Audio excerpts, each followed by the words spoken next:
कोल्हापूरमधल्या अग्निशमन दलाच्या नव्या इमारतीचा स्लॅब कोसळल्याची घटना घडलेली आहे। फुलेवाडी इथं बांधकाम सुरू असलेल्या इमारतीचा स्लॅब कोसळलेला आहे।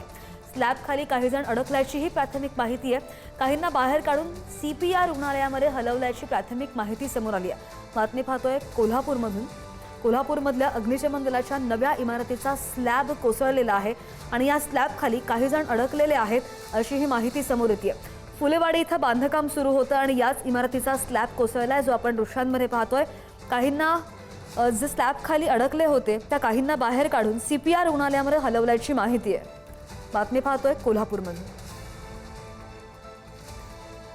या इमारतीची हे एक्सक्लुझिव्ह दृश्य आपण कोल्हापूरमधून पाहतोय। अग्निशमन दलाची ही नवी इमारत होती, बनत होती, बांधकाम चालू होतं आणि याच नव्या इमारतीचा स्लॅब कशा प्रकारे कोसळलेला आहे आणि जेव्हा काम सुरू होतं त्यावेळी काही जण या स्लॅब खाली अडकलेले आहेत अशी भीती सुद्धा वर्तवली जाते, शक्यता वर्तवली जाते आणि जे जखमी झालेले आहेत त्यांना सीपीआर रुग्णालयामध्ये हलवण्यात आलेलं आहे। त्यांच्यावर सध्या या रुग्णालयामध्ये उपचार सुरू आहेत। स्लॅब कशा प्रकारे कोसळले आणि कशा प्रकारे त्या ठिकाणी परिस्थिती आहे, नुकसान झालंय ते दृश्यांवरून पाहायला मिळते। बातमी आहे कोल्हापूरमधून।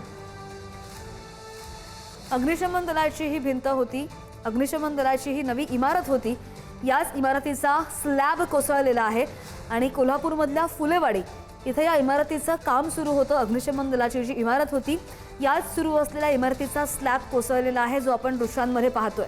स्लॅब खाली काही जण अडकलेले आहेत अशी ही प्राथमिक माहिती आहे आणि काहींना बाहेर काढण्यात आलेलं आहे। जे जखमी झालेले आहेत त्यांच्यावर सीपीआर रुग्णालयामध्ये उपचार सुरू आहेत आणि या सगळ्याचा आढावा घेतलाय आमचे प्रतिनिधी शेखर पाटील यांनी। पाहूयात।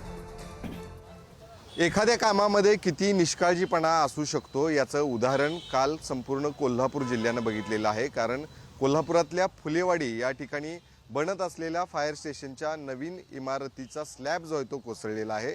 स्लॅब टाकण्याचं काम जे आहे ते सुरू होतं आणि त्याच दरम्यान ही माझ्या मागे पाहणारी आपण दुर्घटना पाहू शकतोय। दृश्य इतकी बोलकी आहेत की या ठिकाणी किती मोठ्या प्रमाणात दुष्काळजीपणा झालेला आहे हे यातून जाणवतं। यामध्ये एकूण 6 जण जखमी झालेले आहेत तर दुर्दैवाने एकाचा मृत्यू झालेला आहे।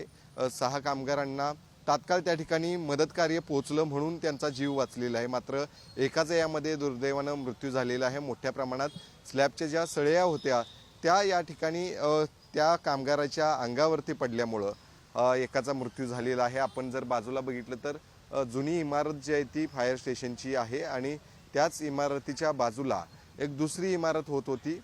फायर स्टेशन जे आहे ते या ठिकाणी त्याची गाडी पार्क करण्यासाठीची ही जागा होती आणि त्याचंच काम सुरू होतं, मात्र यामध्ये किती निष्काळजीपणा झालेला आहे हे यातून जाणवतं। या सगळ्याच प्रकरणी आता चौकशी समिती गठीत करण्यात आलेली आहे आणि यामध्ये जे दोषी असतील त्यांच्यावरती कारवाई करण्याच्या आता सूचना देखील देण्यात आलेल्या आहेत। त्याला जबाबदार जे कोण असतील त्या सर्वांवरतीच कारवाई खरं तर होणार आहे।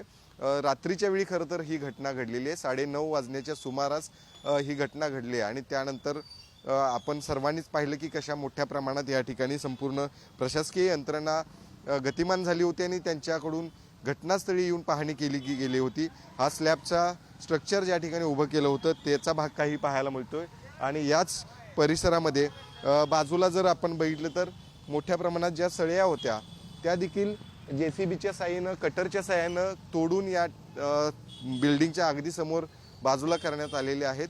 किती मोठ्या प्रमाणात ही दुर्घटना त्या ठिकाणी घडली होती।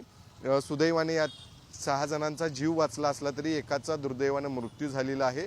मात्र या सगळ्या प्रकरणी आता चौकशीच्या अंती काय नेमकी माहिती समोर येणार आहे हे पाहणं गरजेचं आहे। या सगळ्या घटनेला जबाबदार असणाऱ्या घटकांवरती कारवाई देखील काय होते हे पाहणं गरजेचं आहे, कारण अशा पद्धतीनं अनेक ठिकाणी भ्रष्टाचाराची कामं जी आहेत ते होतात का असा सवाल जो आहे तो समाज माध्यमातून कालपासून विचारला जात आहे। ज्या ठिकाणी अशा पद्धतीनं भ्रष्टाचार होतो त्याच ठिकाणी अशा दुर्घटना होतात अशा देखील प्रतिक्रिया अनेक जण व्यक्त करताना पाहायला मिळते। त्यामुळे निश्चितच आहे ज्याच्याकडे हे काम गेलं होतं त्याने याची काळजी घेतली होती की नाही घेतली होती याची चौकशी जी आहे ती आता करण्याच्या सूचना दिलेल्या आहेत आणि या चौकशीचा प्राथमिक अहवाल आज सकाळी येण्याची शक्यता देखील होती। आता या संदर्भातला सविस्तर अहवाल अद्याप प्राप्त झाला नसला तरी या सगळ्याला जबाबदार कोण कोण आहेत, त्यांची नावं काय आहेत हे देखील आता महानगरपालिका जाहीर करणार आहे का हे पाहणं गरजेचं आहे आणि याच्यावरती कशा पद्धतीनं महानगरपालिका कारवाई करणार आहे हे देखील पाहणं गरजेचं आहे। कॅमेरामन ओंकार वळवडेसह शेखर पाटील, पुढारी न्यूज, कोल्हापूर.